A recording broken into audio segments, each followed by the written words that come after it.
चंडीगढ़ से दूर एक छोटे से गांव में स्वाति नाम की एक गरीब लड़की रहती थी, जिसका बचपन गरीबी में ही पला बढ़ा था। जैसे उसने 12वीं पास की, उसके माता पिता ने उसकी शादी करने का फैसला किया। वो हमेशा से चाहती थी कि उसकी शादी एक अमीर घर के लड़के से हो, लेकिन कहते हैं ना, किस्मत कहाँ ले जाए ये किसे पता। ऐसा ही कुछ हुआ हमारी इस कहानी की हीरोइन स्वाति के साथ। उसकी शादी उसके माता पिता ने शहर में रहने वाले एक मिडिल क्लास फैमिली के लड़के रोहित से करवा दी, जिसके ऊपर अपने परिवार की जिम्मेदारियां थी। उसकी माँ बहन सब उसी पर निर्भर थे। शादी के बाद स्वाति ब्याह कर दिल्ली आ गई, लेकिन दिल्ली आकर आखिर कैसे एक गांव की भोली भाली लड़की अपने ही पति की जेब से पैसे चुराने पर मजबूर हो जाती है, आइए जानते हैं। एक रोज स्वाति बाजार सब्जी लेने गई होती है कि तभी उसे अपने गांव की एक सहेली मिलती है, जिसकी शादी भी दिल्ली में ही हुई होती है। अरे रजनी, तू? हाय स्वाति, कैसी है तू? बहुत अच्छी। मुझे नहीं पता था कि तू शादी करके दिल्ली आ गई। चला ना मेरे घर, यहीं पास में ही रहती हूँ। स्वाति उसे लेकर अपने घर आ जाती है। यार, उस गांव में ना कुछ नहीं रखा था। यहाँ शहर में देख कितने मजे। मैं तो यहाँ आकर हर थोड़े दिन बाद पार्टी करती रहती हूँ। अब 3 दिन बाद मेरे घर में किट्टी पार्टी है, तो तू भी आजा। क्या किट्टी पार्टी?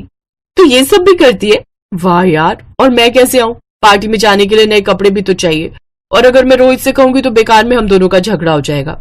अरे तो तुझे उससे पैसे मांगने की क्या जरूरत है? तू तो बस उसकी जेब से पैसे निकाल लिया कर। क्या? पति की जेब से पैसे चुरा लूं? पर ये तो चोरी हुई ना रजनी। अरे यार, तू उसकी पत्नी है, और ये तो हर पत्नी का हक है अपने पति से पैसे लेने का। और वैसे भी अगर वो तुझे सीधे तरीके से नहीं देगा तो टेढ़ा तरीका तो अपनाना ही पड़ेगा ना तुझे। हाँ यार, ये तो तू ठीक कह रही है। चल फिर परसों ही मैं मिलती हूँ तेरी किटी पार्टी में। रजनी स्वाति को भड़काकर वहां से चली जाती है। इधर रात को अपने पति के सोते ही स्वाति उसकी जेब से पैसे चुरा लेती है। फिर अगले दिन उसने अपने लिए नए कपड़े लिए और तीसरे दिन घर पर बहाना लगाकर रजनी की पार्टी में चली गई। वाह यार, कितना मजा आ रहा है इस पार्टी में। यही तो वो लाइफस्टाइल थी जिसका सपना लेकर मैं छोटे से गांव से दिल्ली आई। शुरू में तो रोहित अपनी जेब से पैसे निकालने पर ज्यादा ध्यान नहीं देता, लेकिन धीरे धीरे ये स्वाति की आदत बन गई। उसे जो कुछ खाने पीने का या शॉपिंग करने का मन होता, वो चुपके से अपनी पति की जेब से पैसे निकाल लेती।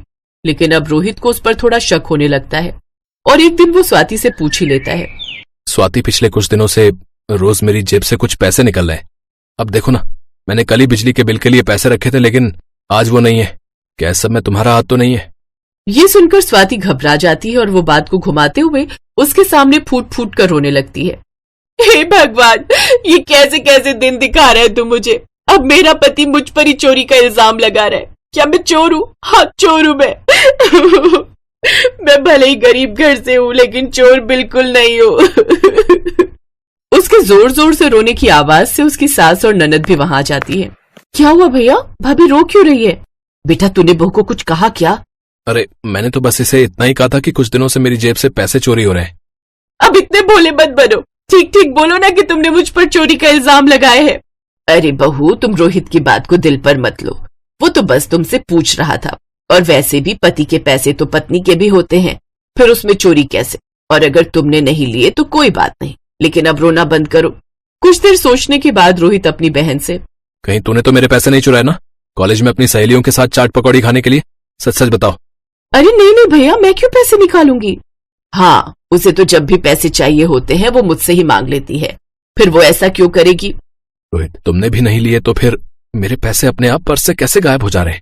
खैर, अब मुझे ऑफिस के लिए लेट हो रहा है, मैं ऑफिस जा रहा हूँ। रोहित ऑफिस चला जाता है और नेहा कॉलेज। स्वाति घर के कामों में लग जाती है, लेकिन अब स्वाति की सास आशा को उसी पर शक होने लगता है। नेहा को तो जब भी पैसे चाहिए होते हैं वो मुझसे ही मांग लेती है। मैंने तो ये काम किया नहीं। अब तो मेरा सारा का सारा शक स्वाति बहू पर ही जा रहा है। कहीं ऐसा तो नहीं ये उसी का ही काम है। अब मुझे उस पर नजर रखनी होगी। ऐसे ही दिन बीतते हैं। अब ये हर रोज होने लगा। एक दिन आशा की पड़ोसन उसके घर आती है और उसे कार्ड देकर जाती है। शादी का कार्ड? कमला आंटी की बेटी की शादी है, वो भी अगले हफ्ते। लेकिन माँ जी, मेरे पास तो कोई नई साड़ी है ही नहीं पहनने के लिए, और ना ही कोई नई सैंडल। आप मुझे कुछ पैसे दे दीजिए ना, ताकि मैं शॉपिंग कर सकूं और मैं अपने लिए एक नई साड़ी ले सकूं।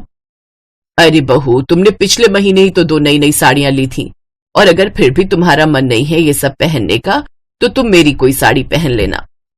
आशा स्वाति को नई साड़ी दिलवाने से मना कर देती है, जिसके पीछे उसकी एक सोची समझी चाल थी। अब पता चल जाएगा कि बहू रोहित की जेब से पैसे निकालती है या नहीं।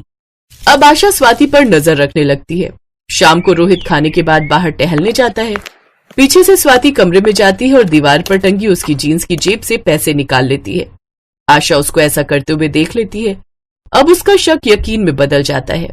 इसका मतलब बहू ही रोहित की जेब से पैसे चुरा रही थी।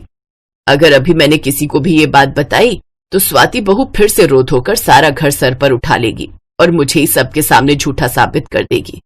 नहीं, अब मुझे ही कोई तरकीब लगानी होगी।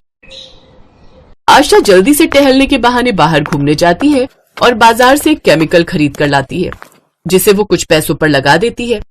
अब इन पैसों को मैं रोहित की जेब में रख दूंगी। जब बहू उन पैसों को निकालने की कोशिश करेगी तो उसके हाथ में अपने आप ये नोट चिपक जाएंगे।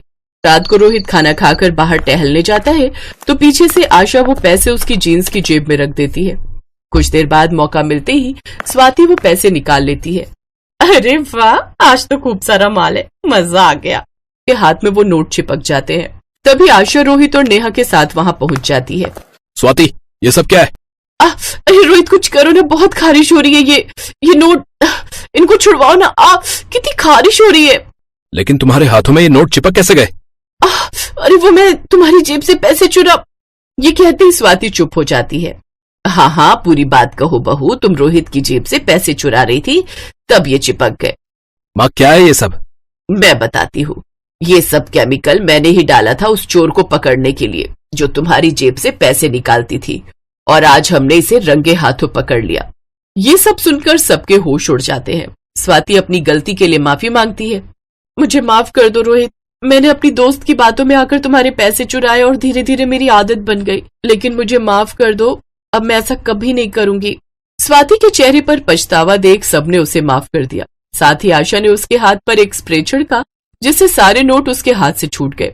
अब उसने अपनी ये आदत छोड़ दी और सबके साथ खुशी खुशी रहने लगी।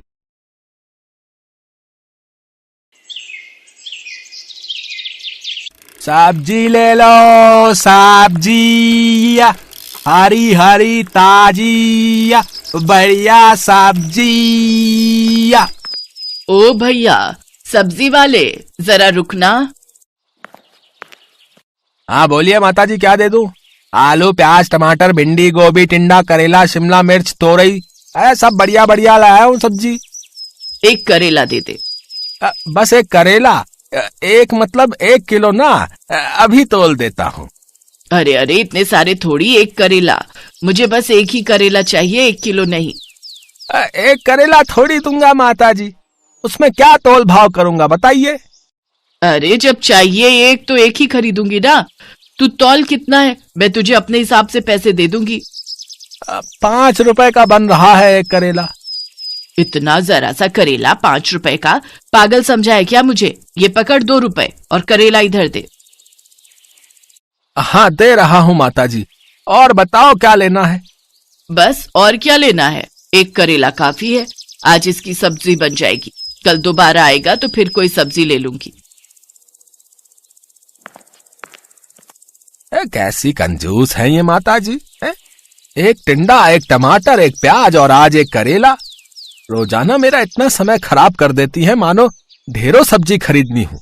अब तो इस गली में रुकूंगा ही नहीं। हाँ, दूसरी गली से निकल जाऊंगा। राम जाने इनके घर वाले इनके साथ कैसे रहते होंगे। ये है संतोष। संतोष अपने पति और बेटा बहू के साथ इस मोहल्ले में कई सालों से रह रही हैं। संतोष के कंजूस स्वभाव को मोहल्ले में सब जानते हैं, इसलिए सब संतोष से दूर रहते हैं। संतोष कंजूस होने के साथ साथ बहुत ही चालाक भी है। अपने पैसे बचाने के लिए वो कोई ना कोई नया तरीका ढूंढती रहती है। बहू, इस करेले के 6 टुकड़े आराम से हो जाएंगे, हम सबको पूरे होंगे। एक प्याज डालकर इसकी सब्जी बना लेना, रात में कोई इतना नहीं खाता। एक करेले की सब्जी पूरी हो जाएगी। बस जहां देखो वहां कंजूसी करके अपने पैसे बचाती रहती हैं। भला एक करेले की सब्जी पूरी होगी, सूंघ सूंघ कर खाना पड़ता है सब कुछ। मन ही मन क्या बुदबुदा रही है। अब कुछ नहीं माँ जी, वो चीनी का डिब्बा खाली हो गया है, चीनी लौटनी थी। क्या चीनी खत्म भी कर दी? कितनी चीनी लगा देती हो बहू।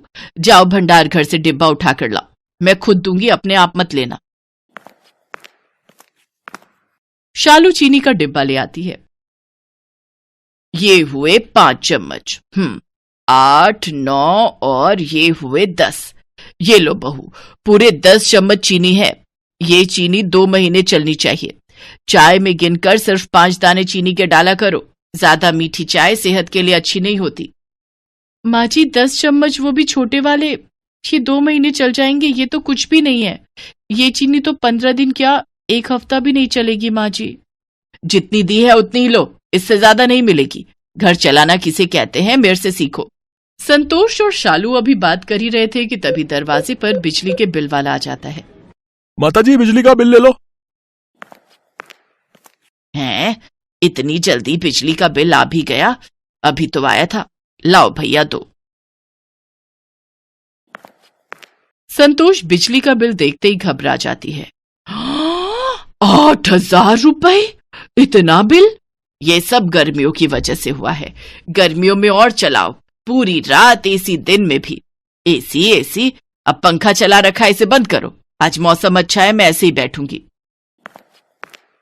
क्या हुआ संतोष, इतनी गुस्से में क्यों हो? ये लो बहू, दशहरी आम आ गए हैं, रास्ते से लेता हुआ आया हूं। ठंडे पानी में भिगो दो, रात को सब मिलकर खाएंगे। अरे क्यों इतना खर्चा करते हो? अभी दशहरी आम 80 रुपए किलो है। जब 20 रुपए किलो हो जाए तब सोचना लाने के बारे में। बेकार में इतने खर्चे करते रहते हो। ये देखो, बिजली का बिल 8,000 रुपए का आया है।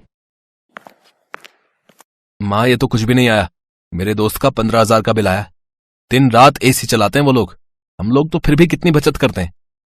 माँ जी तो दिन में भी पंखा नहीं चलाने देती हैं, बोलती हैं ठंडा मौसम में बंद कर दे। तो इसमें गलत क्या है? बचत करती हूँ। संतोष, गर्मियों में तो कम से कम कंजूसी करना छोड़ दो, सर्दियों में तो अलग बात है। वैसे ही बिजली का बिल कम आता है। कितनी गर्मी पड़ रही है, मई का मौसम लग गया है। ये 3-4 महीने ही होते हैं जो गर्मी ज्यादा होती है, फिर आगे कौन सा इतना बिल आना है। तुम भी फालतू की चिंता करती हो। बहू पंखा खोल दो, गर्मी हो रही है। अरे बाहर कितनी ठंडी हवा चल रही है, बारिश आने वाली है, मौसम अच्छा है। जब प्राकृतिक पंखा चल रहा है तो ये बिजली के पंखे चलाने की क्या जरूरत है? तुम लोग नहीं सुधरोगे, मुझे ही कुछ करना पड़ेगा। पता नहीं संतोष के दिमाग में क्या चल रहा था। एक दिन संतोष टीवी में एक नाटक देख रही थी जिसमें उसने देखा एक औरत ने मीटर की सेटिंग करवाई थी, जिससे उसका बिजली का बिल बिल्कुल भी नहीं आया। और वहीं से संतोष का दिमाग घूमने लगा। उसने एक बिजली की दुकान पर काम करने वाले एक लड़के को अपने साथ मिला लिया और उसे रिश्वत देने लगी। देखो भैया, मैं तुम्हें अभी के अभी 200 रुपए दूंगी, इस बिजली के मीटर में सेटिंग कर दो ताकि बिजली का बिल कम से कम आए। और ऐसी सेटिंग करना कि बिजली विभाग वालों को पता न चले। माताजी चिंता मत करो, हमारा तो ये रोज का काम है। मैं मीटर में ऐसी सेटिंग कर जाऊंगा ना कि बिजली विभाग वाले ढूंढ ही नहीं पाएंगे। पर 100 रुपए और बढ़ा दो माताजी, बड़े कम दे रही हो 200 रुपए। एक काम कर, तू जा, मैं किसी और बिजली वाले को बुला लूंगी। 200 से 1 रुपया ऊपर नहीं दूंगी। करना है तो कर, नहीं तो और भी बिजली वाले हैं मेरी नजर में। अरे अरे माताजी आप तो गुस्सा हो गए। कर रहा हूँ ना, कर रहा हूँ। ये लो, बस हो गया आपका काम। ये लो, कर दी मैंने सेटिंग। अब आपका बिजली का बिल कम से कम आएगा। संतोष खुश हो जाती है कि जितना मर्जी पंखे, कूलर, एसी चलाओ, बिल आएगा ही नहीं। माँ जी, बिजली चोरी करना अपराध है। अगर किसी को पता चल गया तो मैंने सुना है बहुत जुर्माना लगता है। तू अपने काम से काम रख, और खबरदार अगर तूने अपने ससुर जी और विनोद को ये बात बताई, वो कल ही सेटिंग हटवा देंगे। संतोष उस दिन के बाद घर में पंखे, कूलर, एसी, लाइट सब कुछ चला कर रखती थी। ये देखकर सब हैरान थे। शालू तो सच्चाई जानती थी, पर संतोष ने उसे साफ मना किया हुआ था। एक दिन पड़ोसन शांति संतोष की सारी बातें सुन लेती है। बस इतना सा बिजली का बिल, मुश्किल से 1500 रुपए का बिल आया है। ये तो मजे ही आ गए। इस बार कितनी बचत कर ली मैंने बिजली चोरी करके। देखा बहू, मैंने कितना दिमाग लगाया मीटर में सेटिंग करवा कर, बिजली का बिल कितना कम कर दिया। धीरे बोलती हूँ, दीवारों के भी कान होते हैं। अच्छा, तो ये संतोष बिजली की चोरी कर रही है। उड़ा लो मजे। कल ही जाती हूँ बिजली विभाग में संतोष के खिलाफ बिजली चोरी की रिपोर्ट करने। शांति संतोष से जलती थी। दोनों की शादी एक साथ हुई, एक साथ बच्चे बड़े हुए, पर संतोष की बहू दहेज अच्छा लाई थी और शांति की बहू दहेज नहीं लाई थी। एक दिन संतोष ने यही ताना शांति को मार दिया था, जिस कारण शांति संतोष से गुस्से में रहती थी। बदला लेने की भावना जब मन में आ जाती है तो इंसान कुछ नहीं सोचता। शांति ने बिजली विभाग वालों को संतोष के बारे में खबर कर दी। बिजली विभाग वालों ने संतोष के घर छापा मार दिया और मीटर की चेकिंग हुई, जिसमें साफ साफ घोटाला नजर आ गया। संतोष को 60,000 रुपए का जुर्माना भरना पड़ा। संतोष, तुम्हें कितना समझाया था कि इतनी कंजूसी करना ठीक नहीं है, पर तुम कहाँ मानने वाली थी। अब बचत करने के चक्कर में 60,000 रुपए का नुकसान हो गया। मुझसे बहुत बड़ी गलती हो गई। ये शांति ने सारा काम खराब किया है। उसने मुझसे बदला लिया है। माँ, ये बात अलग है कि शांति आंटी ने गलती की है, पर गलत तो आप भी हो ना। आपने तो बेईमानी की है। इतना बुरा लग रहा है, सबको पता चल गया। अरे अब बस भी करो आप और पापा जी। माँ ने तो हमारे लिए सोचा। ये अलग बात है, माँ जी भले ही कंजूस है पर बहुत सीधी हैं। उन्हें सही गलत का मतलब ही नहीं समझ आता। वो बेचारी तो गलती कर बैठी इसलिए ऐसा हुआ, पर आप दोनों तो जानबूझकर उन्हें डांट रहे हो। गलती इंसान से ही होती है।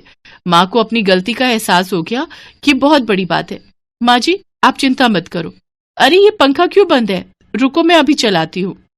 अरे बहू रहने दे, बिजली का बिल बहुत आएगा। अब तो मीटर में कोई सेटिंग भी नहीं है।